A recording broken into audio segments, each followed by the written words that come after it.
എല്ലാവർക്കും നമസ്കാരം. Small talks with Preetha സ്മോളിലേക്ക് എല്ലാവർക്കും സ്വാഗതം. ഇന്ന് നോർത്ത് ഇന്ത്യൻ റെസിപ്പി ആയിട്ടുള്ള ലോക്കി കോഫ്തയാണ് ഉണ്ടാക്കിയിട്ടുള്ളത്. അപ്പോൾ ലോക്കി എന്ന് വെച്ചിട്ടുണ്ടെങ്കിൽ ചൊരക്കയാണ്. ഇന്നിപ്പോൾ വെള്ളയപ്പത്തിൻ്റെ കൂടെ കഴിക്കാനാണ് ഞാനിത് ഉണ്ടാക്കിയിട്ടുള്ളത്. അപ്പോൾ നമ്മൾ സാധാരണ ചപ്പാത്തിക്കാണ് ഉണ്ടാക്കാറുള്ളത്. വെള്ളയപ്പത്തിൻ്റെ കൂടെ സാധാരണ സ്റ്റൂവോ മുട്ടക്കറിയൊക്കെയാണ് പതിവ്. പക്ഷെ ഒന്ന് മാറ്റി പിടിച്ച് നോക്കിയപ്പോൾ നല്ല ടേസ്റ്റാണ്. അപ്പോൾ വെള്ളയപ്പത്തിന് മറ്റുള്ള കറികളേക്കാളും ടേസ്റ്റാണ് എനിക്ക് തോന്നിയിട്ടുള്ളത്. അപ്പോൾ ഇതെങ്ങനെയാണ് ഉണ്ടാക്കണമെന്ന് നോക്കാം.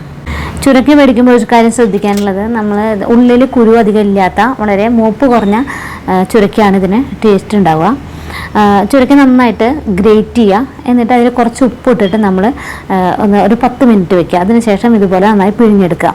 ഇതിലേക്ക് കടലമാവ്, മുളക് പൊടി, മല്ലിപ്പൊടി, ഉപ്പ്, കസൂരിമെത്തി എന്നിവ ചേർത്തിട്ട് നന്നായിട്ട് കുഴയ്ക്കുക. എന്നിട്ട് ചെറിയ ചെറിയ ഉരുളകളായിട്ട് മാറ്റി വയ്ക്കുക. കോഫ്തകൾ എണ്ണയിലിടുമ്പോൾ അത് പൊട്ടിപ്പോകാനുള്ളൊരു ചാൻസ് ഉണ്ട്. അപ്പോൾ അത് ഒഴിവാക്കാൻ വേണ്ടിയിട്ട് നമ്മൾ കയ്യിൽ എണ്ണ തടവുക. അതിനുശേഷം ഈ ഉരുളകളെ കയ്യിലിട്ട് നന്നായിട്ട് ഉരുട്ടുക. അതിനുശേഷം കടലമാവിൻ്റെ പൊടിയിലും കൂടി ഒന്ന് പുരട്ടിയതിന് ശേഷം വറുത്തെടുക്കുക.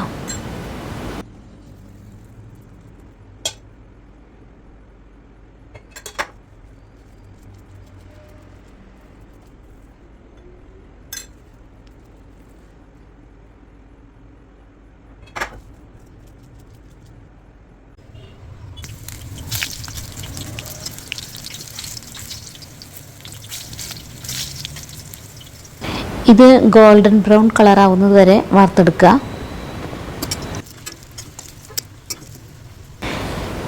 ഇനി കോഫ്തയ്ക്ക് ആവശ്യമായിട്ടുള്ള ഗ്രേവി എങ്ങനെയാണ് ഉണ്ടാക്കുന്നതെന്ന് നോക്കാം. എണ്ണയിലേക്ക് ജീരകം, സവാള, ഇഞ്ചി, പച്ചമുളക്, വെളുത്തുള്ളി എന്നിവ ഇട്ടിട്ട് നന്നായിട്ട് മൂപ്പിക്കുക.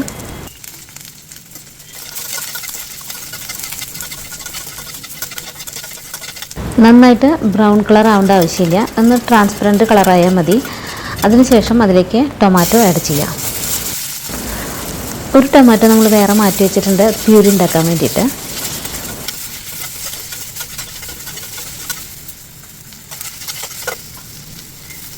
ഇതിലേക്ക് നമ്മൾ ചുരക്കായെന്ന് പിഴിഞ്ഞ് വെച്ചിട്ടുള്ള വെള്ളമാണ് ആഡ് ചെയ്യുന്നത്. മസാലകളെല്ലാം ഇട്ടതിന് ശേഷമാണ് സാധാരണ വെള്ളം ചേർക്കാറ്. പക്ഷേ ഞാനിതിൽ ഇരുമ്പിൻ്റെ ചീനച്ചട്ടി ആയതുകൊണ്ട് അത് അടി പിടിക്കണ്ടെന്ന് വിചാരിച്ച് കരിഞ്ഞു പോകണ്ടെന്ന് വിചാരിച്ചിട്ടാണ് കുറച്ച് വെള്ളം ആഡ് ചെയ്തിട്ട് അതിൻ്റെ മുകളിൽ കൂടെ മസാലകളൊക്കെ ചേർക്കുന്നത്. ഇതിലേക്ക് നമ്മൾ മഞ്ഞൾപ്പൊടി, മുളക് പൊടി, മല്ലിപ്പൊടി, ഗരം മസാല എന്നിവയാണ് ചേർത്തിട്ടുള്ളത്. കുറച്ച് ഉപ്പും കൂടി ആഡ് ചെയ്യണം.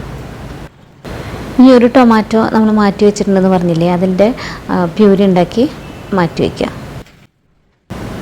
ഇനി ഇതൊന്ന് ചൂടാറിയതിന് ശേഷം നമുക്ക് അരച്ചെടുക്കാം. ഇനി ഗ്രേവി എങ്ങനെയാണ് ഉണ്ടാക്കണമെന്ന് നോക്കാം. എണ്ണയിലേക്ക് ബേ ലീഫ്, കറുവപ്പട്ട, കരയാമ്പു, ഏലക്കായ എന്നിവയെല്ലാം ഒന്ന് ആഡ് ചെയ്യുന്നുണ്ട്.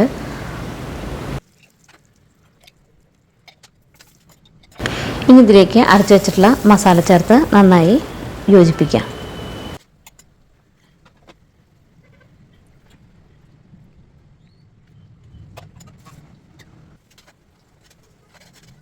ഇനി ടൊമാറ്റോ പ്യൂരി നമ്മൾ മാറ്റി വെച്ചിട്ടുണ്ട്, അത് ആഡ് ചെയ്യാം. ഇനി ടേസ്റ്റ് എൻഹാൻസ് ചെയ്യാൻ വേണ്ടിയിട്ട് കുറച്ച് ഷുഗർ ആഡ് ചെയ്തിട്ടുണ്ട്. ഗ്രേവി നന്നായിട്ട് എണ്ണ തെളിഞ്ഞ് വരുമ്പോൾ മല്ലിയില കട്ട് ചെയ്തിടുക. അതുപോലെ തന്നെ ക്രീമും ആഡ് ചെയ്യുക. ഇനി വറുത്ത് വെച്ചിരിക്കുന്ന കോഫ്തയും കൂടി ആഡ് ചെയ്ത് നമുക്ക് സെർവ് ചെയ്യാവുന്നതാണ്. ഇത് വെള്ളയപ്പം, ചപ്പാത്തി, നാൻ, ഭട്ടൂര, അതുപോലെ തന്നെ ബ്രെഡിൻ്റെ കൂടെ വരെ കഴിക്കാൻ ടേസ്റ്റാണ്. അപ്പോൾ നല്ലൊരു റെസിപ്പി ആയിട്ട് നമുക്ക് വീണ്ടും നാളെ കാണാം.